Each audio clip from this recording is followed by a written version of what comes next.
कुछ चीजें मुझे चुभ जाती है कि वो और चुभती है बातें यार। हम लोग इतना लड़ते हैं तो मीन्स क्यों इतना सब इतना क्यों यहाँ पे इतना चल रहा है, खिचड़ी चल रही है, पता नहीं। दोनों ही हमारे इंडस्ट्री के स्टार हैं और दोनों ही बहुत हार्ड वर्किंग हैं। उन्होंने मतलब बचपन से उन्होंने आज तक यहाँ तक बहुत मेहनत करी है और बस इतना ही है कि उस मेहनत को जायज नहीं जाने नहीं देना चाहिए।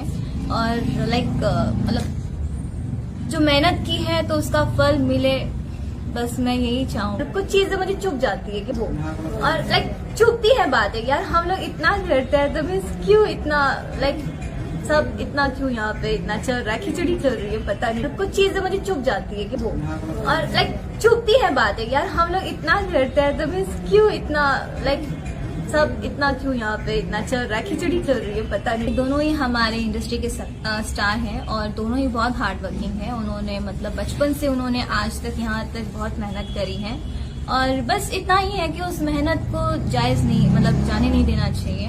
और मतलब जो मेहनत की है तो उसका फल मिले, बस मैं यही चाहूँ। कुछ चीजें मुझे चुभ जाती है कि वो और चुभती है बातें यार। हम लोग इतना लड़ते हैं तो मीन्स क्यों इतना सब इतना क्यों यहाँ पे इतना चल रहा है, खिचड़ी चल रही है, पता नहीं।